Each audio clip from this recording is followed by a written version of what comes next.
নমস্কার। আরও একটি নতুন রেসিপির সাথে তানিয়াস রান্নাঘরে আপনাদের স্বাগত জানাই। আমার আজকের রেসিপি গাজর আর চালের পায়েস। রেসিপিটা কিন্তু খুব সুন্দর, অবশ্যই একবার ট্রাই করে দেখতে পারেন। তাহলে চলুন রেসিপিটি দেখে নেওয়া যাক।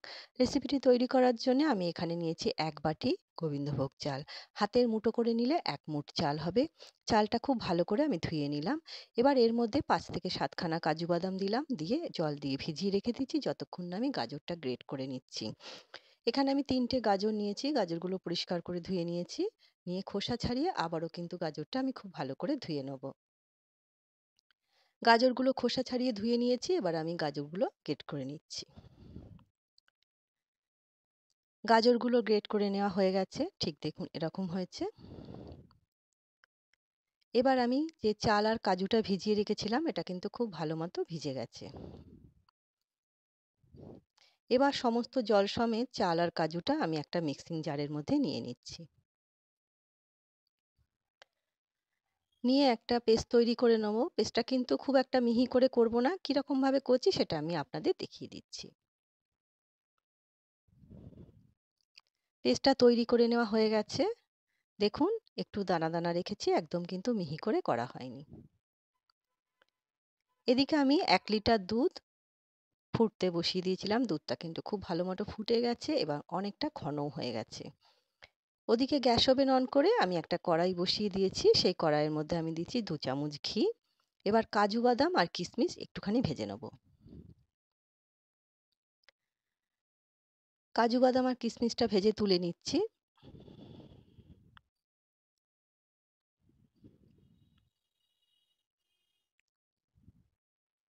তুলে নিলাম। এবার আমি ঘিয়ের মধ্যে দিলাম একটা তেজপাতা আর ৩ টে ছোট এলাচ ফাটিয়ে দিয়ে দিলাম। এবার গ্রেট করে রাখা গাজরটা দিলাম। গ্যাসের ফ্লেম মিডিয়ামে রেখেই অনবরত নাড়াচাড়া করে গাজরটা আমি ঘিয়ের সাথে একটুখানি ভেজে নেব। গাজরটা ভেজে নেওয়া হয়ে গেছে। এবার যে দুধটা আমি ফুটিয়ে রেখেছি সেই দুধটা এর মধ্যে দিয়ে দিচ্ছি।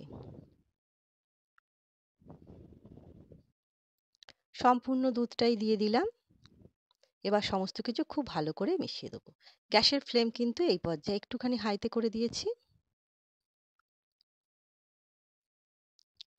খুব ভালো মতো ফুটে উঠেছে। গাজরটা কিন্তু অনেকটা সেদ্ধও হয়ে গেছে।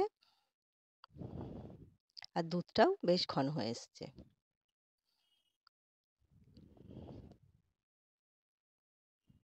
এবার আমি এর মধ্যে যে চাল আর কাজুটার পেস্ট তৈরি করেছিলাম সেটা দিয়ে দিলাম। দিয়ে সমস্ত কিছু আবারও খুব ভালো করে মিশিয়ে নিচ্ছি। এবার আমি রান্নাটা হতে দেবো। ৫-৭ মিনিট হয়ে গেছে।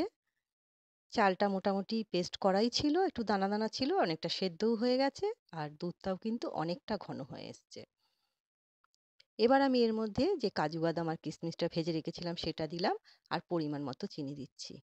আপনারা যে যেমন মিষ্টি খাবেন সেই বুঝে চিনিটা ব্যবহার করবেন। এবার আমি আরেকটুখানি রান্নাটা করে নেব। চিনিটা দেওয়ার পর কিন্তু পায়েসটা অনেকটাই তরল হয়ে যাবে। আস্তে আস্তে আবার ঠিক হয়ে যাবে। অনেকটা ঘন হয়ে এসছে। এই পর্যায়ে কিন্তু আমি পায়েসটা নামিয়ে নেব। ঠান্ডা হয়ে গেলে কিন্তু আরো বেশি ঘন হয়ে যাবে। তৈরি হয়ে গেল গাজর আর চালের পায়েস। খেতে কিন্তু অসম্ভব সুন্দর হয়। অবশ্যই একবার ট্রাই করে দেখতে পারেন। রেসিপিটা কিন্তু খুব সুন্দর। অনেকভাবেই কিন্তু এই গাজর আর চালের পায়েস তৈরি করা যায়। আমি এইভাবেই তৈরি করি, তাই রেসিপিটা আপনাদের সঙ্গে শেয়ার করলাম। আপনারা অবশ্যই একবার বাড়িতে ট্রাই করে দেখবেন। আশা করছি আপনাদের নিশ্চয়ই ভালো লাগবে। আপনারা বাড়িতে তৈরি করুন। তৈরি করে আপনাদের যদি খেয়ে ভালো লাগে তবেই আমাকে কমেন্টে জানাবেন আপনাদের কেমন লাগলো। খুব সুন্দর একটা রেসিপি, অসম্ভব সুন্দর খেতে হয়। আজ তবে এই পর্যন্তই। দেখা হবে পরের একটি নতুন রেসিপির সাথে। সবাই সুস্থ থাকবেন, ভালো থাকবেন।